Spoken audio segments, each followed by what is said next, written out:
तो भरोसा रखिए आपको भी हारने नहीं देंगे। मीडिया वाले रोज आकर पूछ रहे भाई जनसुराज पैसा कहाँ से खर्चा कर रहा है। मैं रोज जवाब दे रहा हूँ। आज तक कोई मीडिया वाला नहीं मिला जो जाकर भाजपा से पूछे भाई तुम्हारे पास पैसा कहाँ से आया, आरजेडी का पैसा कहाँ से आया। जबरदस्ती के जर्नलिस्ट बनने जा रहे हो यार। ये मीडिया के लोगों ने तो लिखा भाई जनसुराज का कुछ हो ही नहीं सकता है, ये पैदल चलने से क्या होता है बिहार में। आज जब हजारों लोग जनसुराज से जुड़ गए हैं तब मीडिया वाले जगे हैं।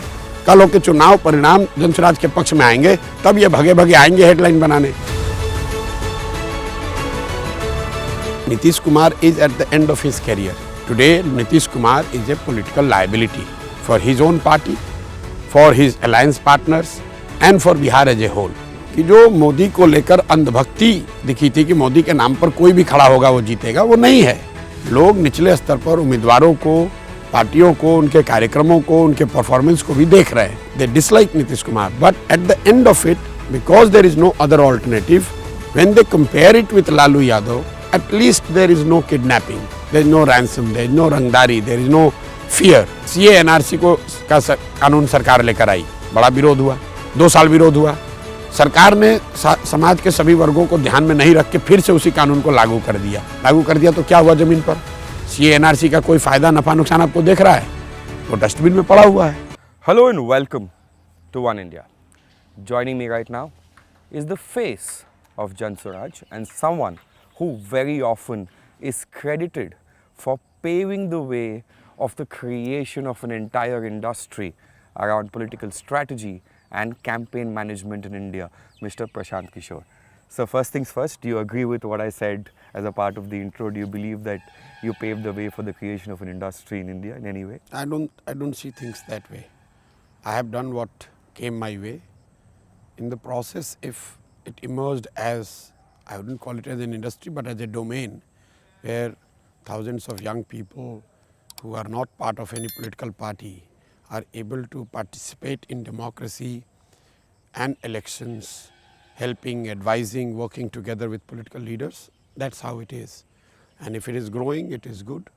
One thing is there that people across the board, whether you are fighting a Gram Panchayat or whether you are fighting for India, there is increasingly there is more and more people who are realizing that help from professionals of some caliber could make a difference. You have to understand that anybody, professional or political, a single individual or an organization cannot make a difference, cannot make anyone win or lose, because election winning or losing is largely about the leader, about the issues, about the people, about the party foot soldiers. But on the margin, having the professionals with you, if they have the caliber, they can add it, they can make a difference. Before getting into the upcoming by-polls in the state of Bihar, Prashant Kishore, the political strategist, and Prashant Kishore, the leader. At an individual level, you've said in a lot of interviews already that the work is pretty much the same. Now you're going to prepare a strategy for the people of Bihar instead of a political leader. But at an individual level, is there any difference in the way you look at it? There is no change in my day-to-day work, except for the fact that in my previous innings, if you want to use that word, I was doing it behind the scene. Right now, I'm doing it right from the front. As far as the work is concerned, is largely the same. The only difference is earlier the leaders were delivering what we were suggesting or writing. Now the additional work is that I have to deliver it in my voice. Other part remains the same. Whether I am advising a leader or a political party, what do we advise on? We advise them how to organize themselves better. What do we advise them? We advise them on how to select a better candidate, how to make a better people connect, people outreach, how to campaign, how to put the paraphernalia together for an effective electoral management. We are doing the same thing. Only difference is earlier it was party, say a JDU led by Nitish Kumar or a TMC led by Mamata Banerjee. Here it is Jansuraj led by some Mr. Manoj Bharti or the other leaders of Bihar who want to create an alternative. So there is no fundamental difference except for two things, that here I am front facing rather than being in the background, and second, all what we want to communicate to the people, we are not communicating through the leader, we are communicating through myself. On the 2nd of October, you officially launched your party. How has the first 30 days been? And what does Jan Swaraj stand for? Why is it that an average voter in Bihar today should vote for Jan Swaraj? Average voter or or electorate in Bihar should vote for Jan Swaraj because for last 30-35 years they have been bereft of any credible alternative. In Bihar, almost 50% or more voters do not vote for a party, they vote against a party. So there is a sizable chunk of electorate in Bihar who vote for Lalu Yadav, not because they love Lalu Yadav. Say for example Muslims, 18%, they vote for RJD and Lalu Yadav, not because RJD has done anything for them or has given them participation right. They vote for RJD simply because they are scared of BJP or they don't and can't vote for BJP. Similarly, a large chunk of voters who vote for NDA, say BJP and Nitish Kumar, etc., they are not voting because they like Nitish Kumar. They in fact criticize, they don't like, dislike, they dislike Nitish Kumar. But at the end of it, because there is no other alternative, when they compare it with Lalu Yadav, the Jungle Raj of Lalu Yadav, they think, okay, let it be where I have less opportunity to grow, I have less employment opportunity, my children are not getting education, there is a lot of corruption, but at least there is no kidnapping, there is no ransom, there is no rangdari, there is no fear. So a large chunk of voters who have been voting only negatively to defeat Lalu, they vote for NDA, to defeat NDA, they vote for Lalu. They all of a sudden in Jan Swaraj are finding an alternative which provides them an opportunity to make a positive vote, where they can vote for the better education and employment of their children. It will also kind of end the Rajnitik Bandhua Majduri, where parties and leaders have taken sections of society as their Jagir, that ये जाएंगे कहाँ, मैं काम करूँ या न करूँ, अगर ये मुस्लिम है तो हमको मैं राजद का कैंडिडेट हूँ तो मुझे वोट देगा ही देगा. आप जाकर मुस्लिम एरियाज़ के हालात को देखिए, उनके गांव की दशा को देखिए, उनके बच्चों की स्थिति देखिए. इसके बावजूद वो 18% लालू जी को इसलिए वोट कर रहा है क्योंकि वो भाजपा को दे नहीं सकता है और आरजेडी भी ये बात जानती रही है, तो इसलिए उनका कोई काम करते नहीं है. सिमिलरली जो नीतीश की पार्टी है, जो भाजपा है यहाँ, वो अपनी ओर से कोई प्रयास नहीं करते हैं कि लोगों की ज़िंदगी में बेहतरी हो. वो जान रहे हैं कि हम लालू का भय दिखाएंगे और हमको वोट मिल जाएगा. So for both sections of voters, Jan Swaraj is a fresh air, a fresh opportunity, a third alternative which provides them opportunity to vote on merit, which provides them opportunity to vote on basis of education, employment or the program which party is putting in front of people rather than just voting out of fear of somebody else. So there are two things when it comes to the upcoming bipolar elections, when it comes to the 4 candidates that you have declared. There's 2 things that are doing rounds in the media at the moment. One, 3 out of the 4 candidates having cases being registered against them in the past. The other, when you speak about Tejaswi's educational background, the counter question is, what about the educational background of the candidates that you have now proposed? You guys are putting rubbish. Which media agency has asked कि भाजपा ने तरारी में एक बाहुबली के लड़के को candidate बनाया है? I was actually going to come to that. No. Don't be selective. Okay. When I say Tejaswi is 9th pass or 9th, he has not passed 9th. It is not to say that anybody who has not passed 9th or 10th cannot be a good person, cannot be a wise person. You hear, you listen to what I have been saying for last 2 years. Formal education का wisdom से कोई लेना देना नहीं है, लेकिन क्योंकि कई बार परिस्थितिवश आप बहुत गरीब घर के हैं, आपके गांव में स्कूल नहीं है, आपके माँ बाप ने आपको पढ़ाने की सुविधा नहीं दे पाए आपके माँ बाप, तो उस परिस्थिति में आपकी फॉर्मल एजुकेशन नहीं हुई. लेकिन अगर आप मुख्यमंत्री के लड़के हैं, आपके माँ बाप मुख्यमंत्री हैं और आप 9th क्लास नहीं पास करते हैं, तो more than your calibre it shows your approach towards और योर थिंकिंग टुवर्ड्स एजुकेशन. अगर मैं मुख्यमंत्री का लड़का हूँ और मैं 9th पास नहीं किया है मैंने, तो ये दिखाता है कि शिक्षा के प्रति मेरा नज़रिया क्या है. इसका मतलब ये नहीं कि गांव में कोई किसान है जो 9th पास नहीं किया या 10th पास नहीं किया वो सही व्यक्ति नहीं है या वो जनसुराज से नहीं लड़ेगा। मतलब हर गांव में जो PhD किया हुआ है वो जनसुराज का कैंडिडेट होगा, ये थोड़ी ना कहा गया है। आप कह रहे हैं कि केस है, आप ज़रा केस निकाल कर देखो भाई। जो नॉर्मल पॉलिटिकल एक्टिविस्ट के जीवन में केस होते हैं उनकी बात वर्सेस जो सामने ड्रेडेड क्रिमिनल्स हैं, जो बाहुबली हैं, जो बालू माफिया हैं, जो शराब माफिया हैं, मीडिया वो बात करती नहीं है। और मतलब कोई समाज में अच्छा करने जाए तो मीडिया को लगता है अब चलो इनको मैं लिंच करता हूँ, और जो नॉन गलती करने वाले हैं उसको आप लोग को हिम्मत भी नहीं होती है पूछने के लिए। मीडिया वाले रोज़ आकर पूछ रहे भाई जनसुराज पैसा कहाँ से खर्चा कर रहा है, मैं रोज़ जवाब दे रहा हूँ। आज तक कोई मीडिया वाला नहीं मिला जो जाकर भाजपा से पूछे भाई तुम्हारे पास पैसा कहाँ से आया, RJD का पैसा कहाँ से आया। ज़बरदस्ती के जर्नलिस्ट बनने जा रहे हो यार। एक तो आप लोग समाज के लिए कुछ करते नहीं हो, अगर कोई कर रहा है तो आपका काम है कि उसको बस किसी तरह पैर खींचो और ये बताओ कि भाई ये काम नहीं हो सकता है। सर आई थिंक नहीं, दिल्ली में बैठ के हाँ जी, बिहार को गाली देने वाले लोग, बिहारी कह के मजाक उड़ाने वाले पत्रकार आकर वहाँ से ज्ञान दे रहा है कि बिहार में कुछ नहीं हो सकता है, और वहाँ से कह रहा है कि ये तो गलत है। अरे अगर तुम्हें इतना ही बिहार से प्यार है, अपने बच्चे को ज़रा यहाँ पढ़ाई के लिए भेजो। तुम RJD के वोटर हो, तेजस्वी का गुणगान कर रहे हो दिल्ली में बैठ के पत्रकार के तौर पर, तो एक बार अपने बच्चे को बिहार में 1 साल पढ़ने के लिए भेजो। तुम्हारे घर में कोई बीमार पड़ता है तो बिहार के किसी अस्पताल में आके इलाज करा लो, बाकी छोड़ो तुम 2 दिन आके 5 दिन रह के बिहार में दिखा दो। दिल्ली में बैठ के बिहारियों को गाली देने वाले लोग, बिहारियों को अनपढ़ बेवकूफ़ कहने वाले लोग हमको ज्ञान दे रहे हैं कि अरे बिहार में तो कैसे होगा, क्योंकि वो चाहते हैं कि बिहार ऐसा ही रहे। अगर बिहार ऐसा नहीं रहेगा तो गुजरात में 10,000 में लेबर मिलेगा कहाँ से, पंजाब में खेत काटने वाला बंदा कहाँ से आएगा।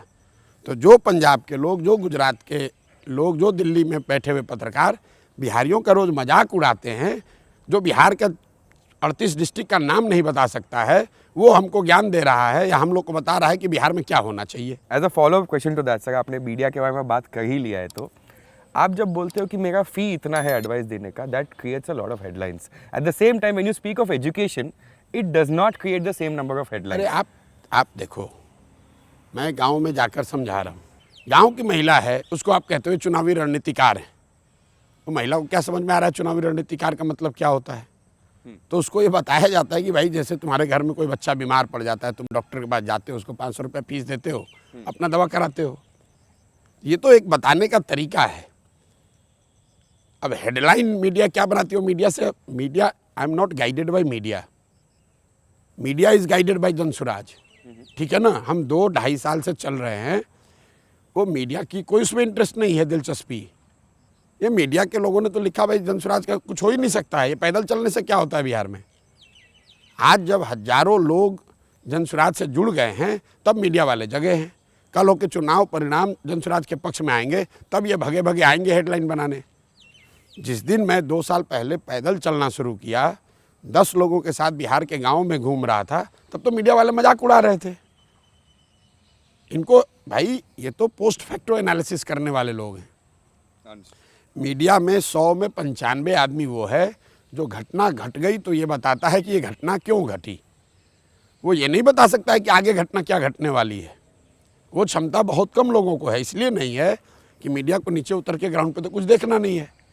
जो बड़ी घटना दिखने लगी तो आप वहाँ आते हैं, वहाँ कैमरा लगाते हैं, अपना एनालिसिस करते हैं कि ये घटना क्यों घटी, कि जनसुराज में इतने लोग क्यों जुड़े। अब आप बता रहे हैं भाई 2.5 साल से जो प्रयास ग्राउंड पर हुआ है उसके लिए तो मीडिया को इंटरेस्ट है नहीं, क्योंकि वो न्यूज़ नहीं है, वो उस पर व्यू आएगा नहीं।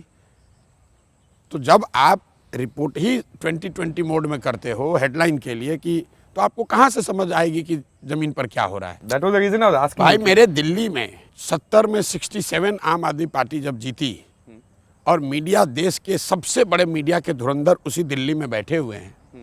कितने मीडिया वालों ने पहले कहा था कि 67 सीट आ रहा है आम आदमी पार्टी को। पूरे देश की मीडिया जब बंगाल में बैठी हुई थी सब कह रहे थे बीजेपी 200 सीट जीत रहा है।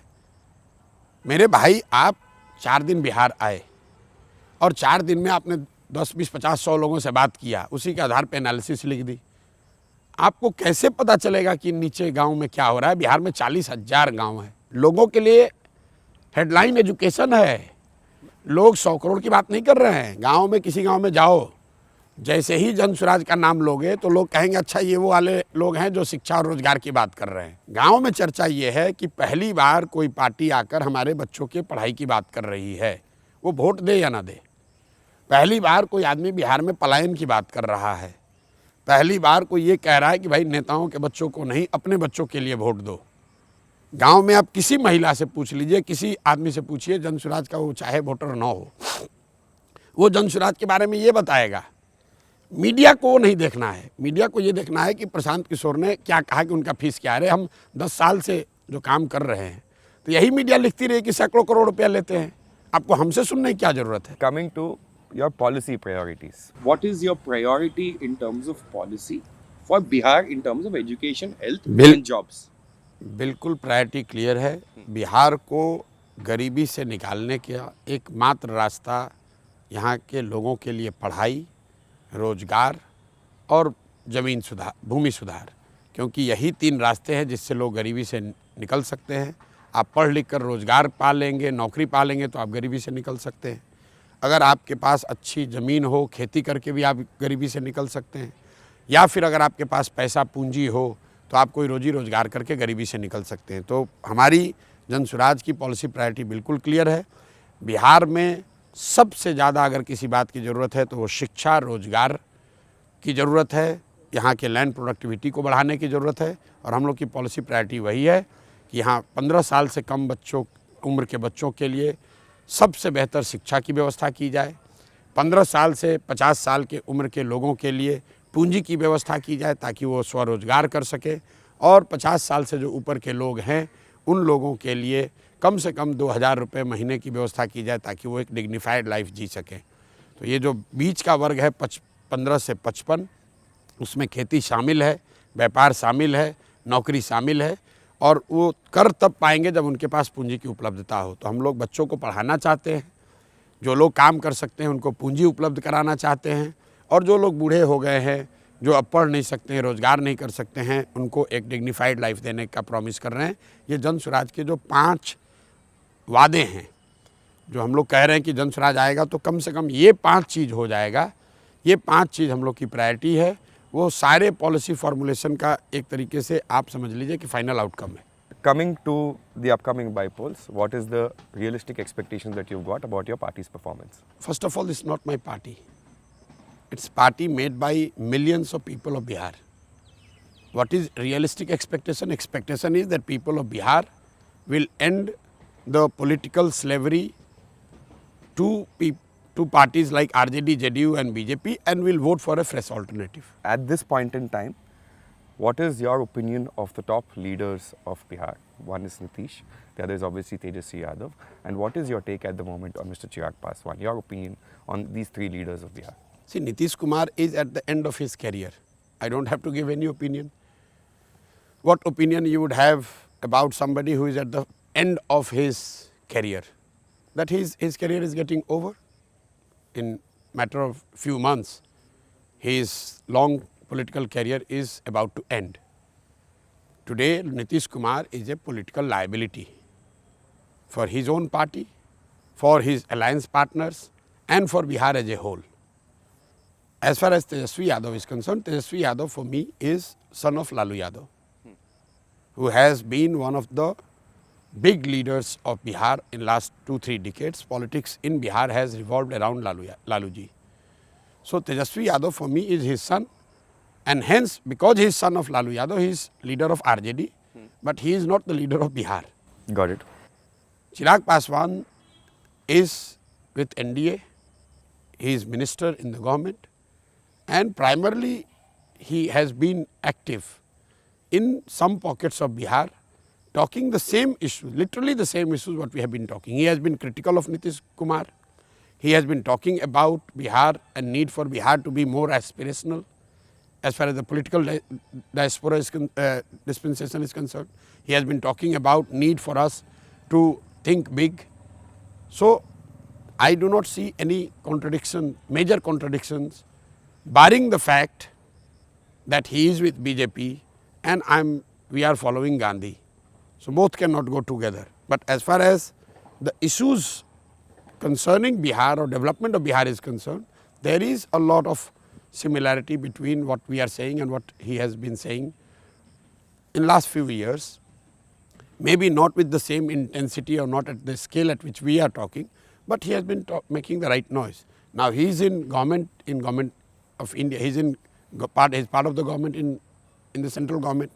He should use this opportunity to do some good for people of Bihar, and for that my best wishes. Sir, you've been speaking at length about the rights of the minority community and how you will fight to safeguard them given a chance. How do you then respond if an allegation is thrown at you saying this is a strategy to dent the vote bank of the RJD? I am born Brahmin. So that way, if I am fighting, I am denting BJP and NDA vote. If I will reach out and talk about the rights and betterment of EBC or Dalits, then you will say that I am denting NDA. If I am reaching out to Muslim, then you are saying I am denting RJD. Of course, if a new party comes, whichever part of society I will reach out, it will dent someone's vote. So what is the rocket science about it? No, I mean, there are people who are alleging, and not only in this state, but in a lot of states, Team B is something that has become very usual for people to allege. If you are an RJD supporter and you have taken this 18% voters for granted, taking their vote, giving nothing to them, doing nothing for them, and continue to take them for granted and only talk about the fear of BJP, all of a sudden somebody goes and tells them that, wait, why are you voting for these people? They haven't done anything for your children. They haven't defeated BJP either. Yes. The RJD has not able to defeat BJP either. Then why do you vote for them? They haven't done any development work for you. They have not given you political participation and they have not been able to defeat BJP. भाई vote किसी को कोई क्यों देता है? आप अपने और अपने समाज के विकास के लिए वोट देते हो, आप राजनीतिक भागीदारी के लिए वोट दे सकते हो, या दोनों नहीं है तो अपने राजनीतिक विरोधी को हराने के लिए वोट दे सकते हो। आरजेडी और मुसलमानों का जो बिहार में इक्वेशन है, मुसलमानों को विकास मिला नहीं, दलितों के बाद सबसे ज़्यादा गरीब बदहाल अगर कोई है बिहार में तो मुसलमान है। 30-35 वर्ष के आरजेडी के रूलिंग को वोट देने के बावजूद उनको विकास नहीं मिला। भागीदारी का आलम यह है कि अभी लोकसभा का चुनाव हुआ है, आरजेडी ने 2 मुस्लिम उम्मीदवारों को टिकट दिया, पूरे विधानसभा में 19 विधायक मुसलमान हैं, तो आरजेडी आपको भागीदारी दे नहीं रही है। और तीसरा, 1989 से मुस्लिम्स वोट दे रहे हैं यहाँ आरजेडी को, और 1989 से अभी तक भाजपा 0 से बढ़कर 30 हो गई, देश में 2 से बढ़कर 240 हो गई। तो ये बात जाकर मुसलमानों को बताया जा रहा है कि भाई तुमको ना विकास मिला, ना भागीदारी मिली, ना भाजपा को हरा पा रहे हो, तो फिर लालटेन में किरासन तेल बनकर क्यों जल रहे हो? तो ऑब्वियसली जब लालटेन से किरासन तेल निकलने लगेगा, आपकी लालटेन है वो बुझने लगेगी, तो आप तो चिल्लाओगे ही। तो चिल्ला रहे हैं, ये मुसलमान थोड़ी ना चिल्ला रहा है, ये वो चिल्ला रहे हैं जो आरजेडी से हार रहे हैं। जो अभी तक मुफ्त में मुसलमानों का वोट लेते रहे, वो लोग चिल्ला रहे हैं और चिल्लाएंगे, अभी ज़्यादा चिल्लाएंगे आगे। So there was a question that was coming in, keeping in mind the 2025 assembly elections of Bihar. Post Haryana, do you feel that there is a wave going in for the BJP, which, because following Maharashtra, Jharkhand and obviously Delhi, so do you think it will lead up to Bihar? मैंने आपको क्या बताया, ये media को ना लोकसभा चुनाव से पहले मोदी का वेव दिखा, 25 सीट कम आया तो अब कह दिया कि अब राहुल का वेव है। एक हरियाणा का चुनाव आया तो फिर मोदी का वेव बनाने लगे। मेरे भाई, आपको 24 घंटे मीडिया में न्यूज़ करना है, हर मिनट कुछ बोलना है, हर घंटे कुछ बोलना है। पॉलिटिक्स या समाज, उसके विषय, उसका सपोर्ट, उसका विरोध, वो मिनट टू मिनट चेंज नहीं होता है। एक बार अगर मोदी की पॉपुलैरिटी या अंधभक्ति कम हो गई तो वो ओवरनाइट फिर सुधर नहीं जाएगी। हरियाणा में क्यों जीते, नहीं जीते, क्या हुआ, नहीं हुआ, वो बात की बात है। भाई चुनाव है, कोई जीतेगा, कोई हारेगा। बट जो लार्जर मैसेज है कि जो मोदी को लेकर अंधभक्ति दिखी थी कि मोदी के नाम पर कोई भी खड़ा होगा वो जीतेगा, वो नहीं है। वो स्थिति आज नहीं है। लोग निचले स्तर पर उम्मीदवारों को, पार्टियों को, उनके कार्यक्रमों को, उनके परफॉर्मेंस को भी देख रहे हैं। इसका मतलब ये नहीं कि मोदी ख़त्म हो गए। लेकिन जो स्थिति 14 में थी, जो स्थिति 19 में थी, वो स्थिति आज नहीं है। सर, आपने यूसीसी पे अपना स्टैंड बहुत क्लियर कर दिया है, लेकिन रीसेंट तिरुपति कंट्रोवर्सी ने एक लार्जर डिबेट फिर से प्रोवोक किया है। वो क्या है कि government control on religious institution क्या होना चाहिए कि नहीं होना चाहिए, उस पर आपका क्या स्टैंड? मेरे भाई, आप बात कर रहे हो वक्फ बोर्ड के बिल की, ठीक है। गवर्नमेंट कंट्रोल होना चाहिए कि नहीं होना चाहिए रिलीजियस इंस्टीट्यूशंस पे, रिलीजियस मैटर्स पे, समाज पे, मेरा अपना मानना है कि जहाँ तक हो सके सरकार को सरकार का काम करना चाहिए, समाज के कामों में इंटरफेयर नहीं करना चाहिए। चाहे वो लिकर बैन की बात है, कपड़े, क्या मैं कपड़ा पहनूंगा, क्या मैं खाना खाऊंगा, कौन सा रिलीजन में प्रैक्टिस करूंगा, संविधान ये इजाज़त सरकारों को नहीं देता है कि आप लोगों के पर्सनल मैटर में घुसकर उसमें हस्तक्षेप करें। लेकिन जो लोग सरकार में रहते हैं वो ये करते ही रहते हैं। बिहार में शराबबंदी लागू है, भाई संविधान में कहाँ लिखा हुआ है कि ये हो सकता है कि आप शराबबंदी के खिलाफ हैं तो उसको आप सोशल एफर्ट के तौर पर प्रयास कीजिए, लेकिन आपने कानून बना दिया कि जो भी शराब पिएगा उसको जेल में डाल देंगे। अब कल आप कानून बना देंगे कि कोई जो आदमी नॉन वेजिटेरियन है उसको मैं जेल डाल दूंगा, कोई आदमी ये कपड़ा नहीं पहनेगा तो उसको जेल में डाल दूंगा, कोई आदमी ये हम इस तरीके से प्रेयर नहीं करेगा तो उसको पकड़ लूँगा। तो जहाँ तक हो सके, जो हम लोग जिस कंट्री में रहते हैं, जितना हम लोग संविधान को समझते हैं, लोगों की जो पर्सनल राइट है, जो फ्रीडम है, उसमें सरकारों को हस्तक्षेप नहीं करना चाहिए। लेकिन अगर सरकार कोई पॉलिसी बना रही है जिसमें लोगों के पर्सनल लाइफ पर बड़ा इफेक्ट हो सकता है, तो वे फॉरवर्ड उसका यही है कि लोगों को कॉन्फिडेंस में लिया जाए। आप चाहे यूसीसी की बात करें, वक्फ बोर्ड की बात करें, या सीए एनआरसी की बात करें, या किसान कानून की बात कर लीजिए। किसानों के लिए देश में कानून बनाया गया, वो तो मुसलमानों के लिए नहीं था। लेकिन अगर किसानों को आपने कॉन्फिडेंस में नहीं लिया तो कानून वापस करना पड़ा कि नहीं करना पड़ा। लैंड एक्विजिशन बिल पर सरकार ने 2014-15 में 4 बार अध्यादेश लाया, जन समर्थन नहीं था उसके लिए तो उसको वापस लेना पड़ा। कोई भी कानून आप बनाएंगे, अगर जो समाज का जो वर्ग उससे अफेक्टेड है, अगर वो उसको कॉन्फिडेंस में नहीं लेकर कानून बनाओगे तो एक डेमोक्रेटिक सेटअप लाइक इंडिया में उसका एग्जीक्यूशन ऑन ग्राउंड मुश्किल होगा। सीए एनआरसी को कानून सरकार लेकर आई, बड़ा विरोध हुआ, 2 साल विरोध हुआ। सरकार ने समाज के सभी वर्गों को ध्यान में नहीं रख के फिर से उसी कानून को लागू कर दिया तो क्या हुआ ज़मीन पर? सीए एनआरसी का कोई फ़ायदा, नफ़ा, नुकसान आपको देख रहा है? वो डस्टबिन में पड़ा हुआ है। कोई भी कानून जब आप बनाएंगे, कानून तो लोगों के लिए बनाया गया है ना भाई, बनाया जा रहा है। जब समाज में जिसके लिए कानून आप बना रहे हैं वही उससे सहमत नहीं है तो कानून बनाने का क्या फ़ायदा है? Sir, I'll end this interview with just 2 questions. We ran a poll yesterday on our portals saying अगर viewers को कुछ question पूछना है आपको. There was one question which came in from Bihar. A lady called Farasha asked you this question.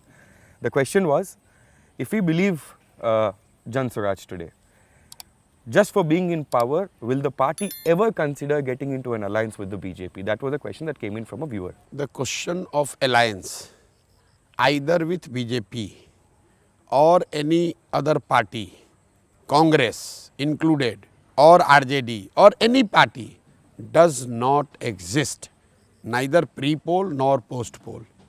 जन स्वराज का किसी भी पार्टी से बिहार में किसी भी तरह का प्री पोल या पोस्ट पोल अलायंस ना है, ना हो सकता है, असंभव। जन स्वराज 243 सीट लड़ेगा, 242 नहीं। अभी 4 उपचुनाव हो रहे हैं। एकमात्र पार्टी जन स्वराज है जो चारों चुनाव लड़ रही है। बीजेपी 2 लड़ रहे हैं, आरजेडी वाले 1 या 2 या 3 लड़ रहे हैं, जदयू वाले 1 लड़ रहे हैं, मांझी जी 1 लड़ रहे हैं, चिराग पासवान लड़ ही नहीं रहे हैं। जन स्वराज चारों सीट लड़ रहा है। कोई अलायंस का कोई सवाल नहीं है।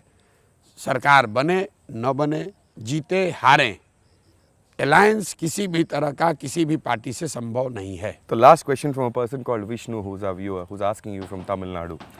He says you must be following Tamil Nadu politics, obviously. Vijay has recently entered Tamil Nadu politics and also opened himself for an alliance, and he's gone very easy on AIDMK. Do you think he's pressing the right buttons, and do you think that he should go? I have no idea. I'm immersed in Bihar. I just read news that he has started a party, but he was to join politics. The news is nothing new. It has been there in air for last many months, or rather years. He has taken the plunge. I wish him all the best. In democracy, we need more parties. We need more leaders. We need more options for people. It is good for democracy. It's good for people. It's good for the country. Thank you, sir. Thank you for spending your time with us.